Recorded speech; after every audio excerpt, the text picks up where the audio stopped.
नमस्कार, स्वागत है आप सभी का। तो एक लंबे समय के बाद आप लोगों से आज मुलाकात हो रही है। बहुत से लोगों के टेलीग्राम चैनल पे कमेंट थे, कुछ लोगों को मैंने एक यूट्यूब कम्युनिटी पोस्ट में पोल डाला था, तो उसमें भी सब लोगों को ज़रूरत है कि एमएससी एंट्रेंस के लिए कैसे प्रिपरेशन करें। क्योंकि अभी आप सब लोग बीएससी फाइनल में हो, तो अभी दिमाग में आने लग गया कि एमएससी एंट्रेंस की तैयारी कैसे करें, क्या-क्या स्ट्रैटेजी होनी चाहिए, किन-किन चीज़ों का आपको ध्यान रखना है। और सब लोगों को कोई पूछ रहा है कि डीयू के लिए कैसे प्रिपरेशन करनी है, कोई बीएचयू के लिए, जेएनयू के लिए, सीयूसीटी, एचसीयू के लिए। तो अभी अपन क्या करेंगे, अभी अपन को इतना सफिशिएंट टाइम क्यों, अभी कोई भी एग्जाम है उसके होने की कोई संभावना नहीं है अभी, ना डीयू का एग्जाम, बीएच किसी भी एंट्रेंस एग्जाम के अभी होने की कोई संभावना नहीं है। एंट्रेंस एग्जाम होने में भी काफ़ी समय है, तब तक के लिए आप अपने आप को अच्छे से प्रिपेयर कर सकते हैं। इसके लिए आपको क्या करना है, किसी भी कोचिंग की कोई भी ज़रूरत नहीं है, आपको कोई भी कोचिंग देने की ज़रूरत नहीं है। आप सेल्फ स्टडी से इजीली एमएस एंट्रेंस एग्जाम को क्रैक कर सकते हैं। इसके लिए आपको क्या क्या स्ट्रेटजी और क्या क्या टिप्स हैं वो ध्यान रखनी है, वो अपन एक एक करके वन बाय वन इस वीडियो में देखने वाले हैं। तो ये आपके लिए बहुत ज़रूरी है। और सबसे इंपॉर्टेंट चीज़ है कि बेसिक से कैसे स्टार्ट करना है, क्या-क्या डिटेल्स, मतलब कहने का मतलब ये है कि आप इजीली अगर फॉलो करते हैं तो सेल्फ स्टडी से आप इजीली क्रैक कर देंगे। और इस वीडियो में अपन मेन फोकस ये रखेंगे कि सभी एंट्रेंस एग्जाम के लिए जो कॉमन स्ट्रेटजी है, यानी कि कॉमन कौन-कौन सी चीज़ है जो आपको ध्यान रखनी है, बस उन्हीं पे फोकस करेंगे। और डीयू, बीएचयू, जेएनयू, सीयूसीटी, एचयू, इन सब के लिए आपको अलग-अलग जो डिटेल्स हैं जो ध्यान रखनी है वो भी आपको मैं प्रोवाइड कर दूंगा। पर अभी मेन फोकस ये रहेगा कि अभी आपको क्या करना है, क्योंकि अभी आप लोगों के बीएससी फाइनल के एग्जाम भी अभी हुए नहीं होंगे, तो वो फाइनल एग्जाम भी होंगे।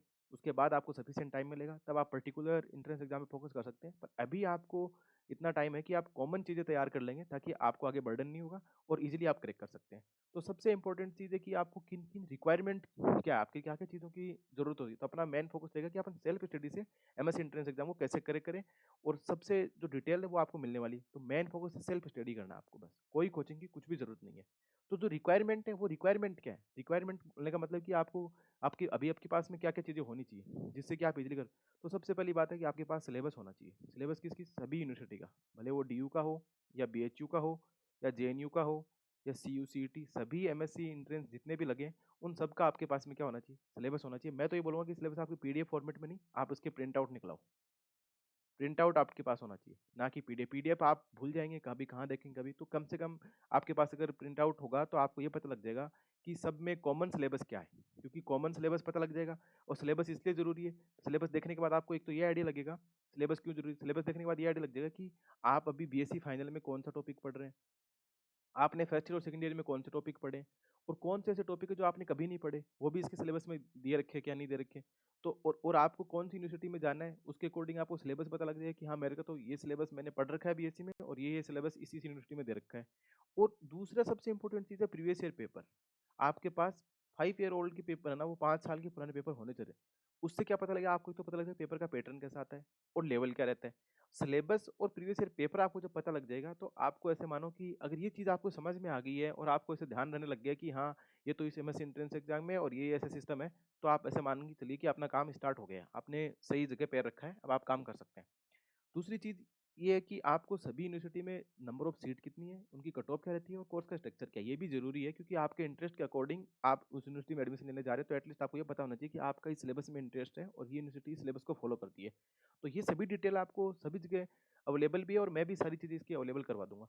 पर मेन अभी ये तो थोड़ा प्राइमरी नहीं है, प्राइमरी अभी ये दो चीज़ें हैं, आपको इन दो पे फोकस करना है, सिलेबस और प्रीवियस ईयर पेपर। पैटर्न पता लगेगा। दूसरी बात, जब पैटर्न पता लग गया, जैसे मानो कि डीयू के एंट्रेंस एग्जाम में 50 क्वेश्चन आते हैं, सीयूसीटी में 100 आते हैं, जेएनयू में भी अभी 100 आने लग गए हैं, बीएचयू में 120 आते हैं, एचसीयू में भी 50 आते हैं। तो ये आपको पता लगेगा। अब इसमें आपको ये देखना पड़ेगा कि कौन से पार्ट से कितने क्वेश्चन आ रहे हैं, कौन सा पार्ट टफ रह रहा है, और कौन सा पार्ट है जो आपने बीएससी फाइनल में पढ़ा है, कौन सा आपने फर्स्ट ईयर और सेकंड ईयर में पढ़ा है। तो उससे आपको आइडिया लगेगा। तो ये चीज़ें इंपॉर्टेंट होगी। तो ये तो आपके पास क्या रिक्वायरमेंट थी। अब बात करते हैं आपको स्टार्ट कैसे करना है। सबसे बड़ी बात है कि हाउ टू स्टार्ट। तो सबसे पहले आप कॉमन सिलेबस देख लेंगे, जिस यूनिवर्सिटी में जो भी सिलेबस आपने देखा, तो जो कॉमन चीज़ है वो आपको पता होनी चाहिए। अब आप ये देखेंगे कि आपने फर्स्ट ईयर में क्या पढ़ा है, सेकंड ईयर में क्या पढ़ा है और फाइनल में आप क्या पढ़ रहे हैं। जब ये पता लग जाएगा और आपके इंटरेस्ट का कौन सा सिलेबस है, जैसे मान लो किसी को रियल एनालिसिस अच्छा लगता है, किसी को अलजेब्रा अच्छा लगता है, तो वो आप देखो कि आपने हर जगह अलग अलग यूनिवर्सिटी में, किसी में फाइनल ईयर में अलजेब्रा पढ़ाया जाता है, कहीं पे सेकंड ईयर में पढ़ाया जाता है। तो वो आप देखो कि आपको कौन सी चीज़ें। पर मैं ऐसे बोलूँगा, अगर आप कॉमन सिलेबस देखेंगे तो आपको एक आइडिया लगेगा कि रियल एनालिसिस, अलजेब्रा, अलजेब्रा में आप मॉडर्न अलजेब्रा और abstract algebra, sorry linear algebra, ये दोनों अलजेब्रा और रियल एनालिसिस, ये तो सब में कॉमन रहेगी। आपको कई जगह ओडी पूछता है, कई जगह पीडी नहीं पूछता है, कई जगह दोनों ही नहीं पूछते, जैसे जेएनयू के एग्जाम में दोनों ही नहीं पूछते हैं और ये सब पूछा जाता है। और जैसे एचयू का एग्जाम है, उसमें कुछ स्टैटिक्स का पार्ट ही पूछा जाता है, उसमें कुछ प्रोबेबिलिटी भी पूछ ली जाती है और उसमें परमोटेशन कॉम्बिनेशन जैसी चीज़ें जो अपन 11th-12th में पढ़ते हैं वो भी पूछ लेते हैं।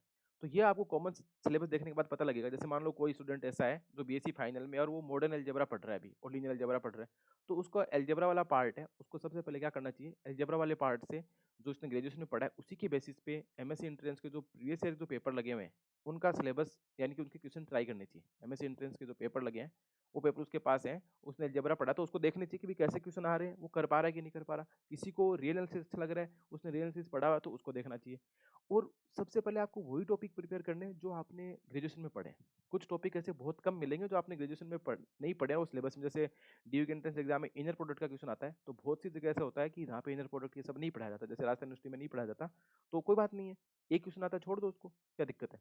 अब जब आप सिलेबस देख लेंगे और ग्रेजुएशन वाला जो पढ़ा है वो देख लेंगे तो आपको प्रैक्टिस प्रैक्टिस करने का मतलब आप प्रीवियस ईयर पेपर 5 साल के पेपर करेंगे 5 यूनिवर्सिटी के, तो 25 पेपर हो जाएंगे। जब आप 25 पेपर कर चुके होंगे तो आपको खुद को पता लग जाएगा कि अपना कहाँ पे अपन में दम है, कहाँ पे अपन में कमी है, किन किन चीज़ों पे और काम करने की जरूरत है।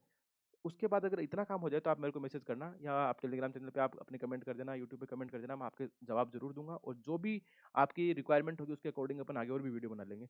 और फिर अगर आप बात करते हैं कि सर हमें तो सारे पेपर भी हो गया, प्रैक्टिस कहाँ से करें, तो आप आईआईटी के पेपर भी सोल्व कर सकते हैं।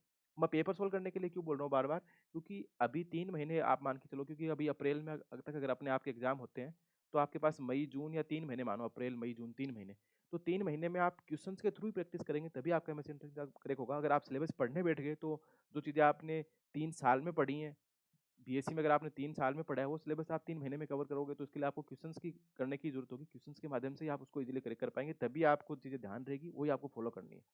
अच्छा, इतना सब हो जाता है तो सबसे पहली बात तो जो कॉमन सिलेबस है वो पढ़ना है और कॉमन सिलेबस के आपको प्रीवियस ईयर पेपर देखने हैं। उसके बाद अभी आपको जो भी डिटेल चाहिए, उसके बाद कुछ चीज़ें ऐसे होंगी जो आपको एक्स्ट्रा एफर्ट लगाने की जरूरत है, तो उसके लिए आपको क्या करना पड़ेगा, उसके लिए आपको अपडेट मिल जाएगा एक्सपोनेंशियल मैथमेटिक्स से। एक्सपोनेंशियल मैथमेटिक्स क्या करते हैं अपन, इस यूट्यूब चैनल पे आपको एक मेंबरशिप का ऑप्शन रहेगा, उसमें आपको टेस्ट सीरीज और कुछ ऐसे टॉपिक होंगे जहाँ से क्वेश्चंस आते हैं, क्वेश्चन प्रैक्टिस, जैसे ग्रुप थ्योरी है, लीनियर अलजेब्रा है। लीनियर अलजेब्रा की अभी तक प्रोवाइड नहीं है, वो मैं प्रोवाइड कर दूंगा, तो आप ग्रुप थ्योरी के मिल जाएंगे। रियल एनालिसिस में जैसे काउंटेबिलिटी अनकाउंटेबिलिटी है तो वो अपन प्रूफ ही करते हैं ग्रेजुएशन में, उसके क्वेश्चंस नहीं करते हैं, तो आपको उसके क्वेश्चंस मिल जाएंगे। और जो ग्रुप थ्योरी उसमें भी अपन प्रूफ ही करते हैं, किसी एलिमेंट का ऑर्डर कैसे होता है, वो डिवाइड करता है, ये सब प्रूफ नहीं पूछा जाता है यहाँ पे। आपको क्वेश्चंस प्रैक्टिस करने, जनरेटर है, नंबर ऑफ एलिमेंट्स हैं, सब ग्रुप हैं, नॉर्मल सब ग्रुप हैं, साइलोथ्योरम है, तो ये सब चीज़ें भी आपको यहाँ पे मिल जाएगी। पर ये सब क्या है कि अभी 1 मंथ तो आपको इन सब चीज़ों की ज़रूरत नहीं है। अभी आपको खुद से सेल्फ स्टडी करनी है।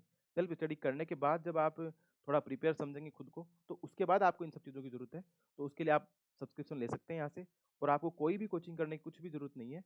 उसमें आपको, मैं ऐसे नहीं बोल रहा कि आपको सब्सक्रिप्शन लेना ही है, कोई ज़रूरी नहीं है। अगर आपने ऐसे कि आप जो कट ऑफ देखते हैं, आपने ग्रेजुएशन में जो पढ़ा है और प्रीवियस ईयर पेपर देख के और आपने कट ऑफ देखी, आपको लगता है कि यार अपनी कट ऑफ के आस-पास पहुँच रहे हैं अपन, तो आपको कुछ भी चीज़ देने की ज़रूरत नहीं है। आप दोबारा से एफर्ट डालें और दोबारा से प्रैक्टिस करें तो आपका ईज़िली काम हो जाएगा, कोई दिक्कत नहीं आएगी आपको। तो ये तो थी आपको 1 महीने बाद की बात है। अभी 1 महीने तो आपको जो मैंने बताया कि पेपर और ये सब करना है। अब बात करते हैं कि डिफरेंट यूनिवर्सिटी, अब कुछ बोलेंगे सर हमको तो डीयू के लिए प्रिपेयर करना है, बाकी एंट्रेंस एग्जाम हमको देना ही नहीं है, हमको तो बीएचयू के लिए जाना है, हमको तो जेएनयू में ही जाना है।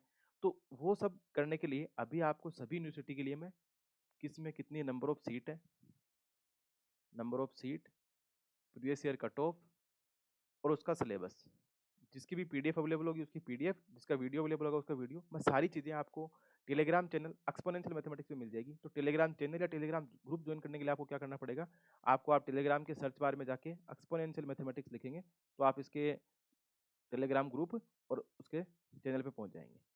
तो आपको एक्सपोनेंशियल मैथमेटिक्स नाम से सर्च करना है, तो उस पर आपको इन सभी यूनिवर्सिटी की नंबर ऑफ सीट, किसमें कितनी सीटें हैं, प्रीवियस ईयर कट ऑफ क्या रखी है, सिलेबस क्या है और जितने भी पेपर मेरे पास अवेलेबल है वो सभी आपको टेलीग्राम चैनल पे मिल जाएंगे। और बाकी नहीं भी है तो मैं अपने जो लास्ट ईयर के जो स्टूडेंट हैं उनसे लेने की कोशिश करके आपको अपलोड करूँगा। और उन लोगों ने कैसे तैयारी करी थी, उनके टिप्स आपके लिए क्या कैसे हेल्पफुल हो सकते हैं, तो उनके छोटे छोटे वीडियो भी आपको मिल जाएंगे। तो मेरे अकॉर्डिंग अभी इतना ही कि आपको कैसे प्रिपेयर करना है। इसके लिए सबसे इंपॉर्टेंट चीज़ है आपके पास सिलेबस और प्रीवियस ईयर पेपर होने चाहिए और उसके बाद आप अपने ग्रेजुएशन में क्या पढ़ा है उसके अकॉर्डिंग उसको फॉलो करना है। अगर जब इतना काम कर लेते हैं तो आपको ऐसा लगने लग जाएगा कि हाँ, क्योंकि किसी भी कोई भी प्रॉब्लम हो उसको सोल्व करने के, अगर आप उसको, हमारे एक दिल्ली यूनिवर्सिटी की जो मैम थी रुचि दास, अभी तो वो हेड ऑफ द डिपार्टमेंट है रुचि दास मैम, उनका ऐसा मानना था कि कोई भी थ्योरम या कोई भी प्रॉब्लम हो, अगर आप उसको टुकड़ों में तोड़ लेते हो, जैसे आपने स्टेप बना दिए, step first, second, third, fourth ऐसे। तो वो चीज़ छोटी-छोटी लगने लग जाती है और उसके बाद आपको अगर ये पता है कि स्टेप फर्स्ट क्या है, इसके अंदर क्या-क्या काम करते हैं, ये आप अगर आपने माइंड में भी रिमाइंड कर लिया ना कि हाँ, इस स्टेप में ये करना है, इस स्टेप में ये करना है, तो प्रॉब्लम खत्म हो जाती है।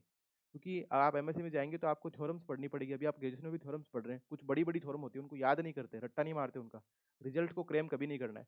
उसको समझना है कि कितनी स्टेप है, तो अगर स्टेप बाय स्टेप चलेंगे तो सारे काम ईज़िली हो जाएँगे। तो ये कुछ स्ट्रैटेजी थी जो आप लोगों को अभी फॉलो करनी है। इसके बाद भी अगर आपके कुछ डाउट्स हैं, कोई भी है, तो आप कमेंट करके ज़रूर बताएँ। आप टेलीग्राम पे मुझे मैसेज कर सकते हैं या टेलीग्राम चैनल पे भी अपने डाउट पूछ सकते हैं। तो आपके सारे डाउट को सॉल्व किया जाएगा।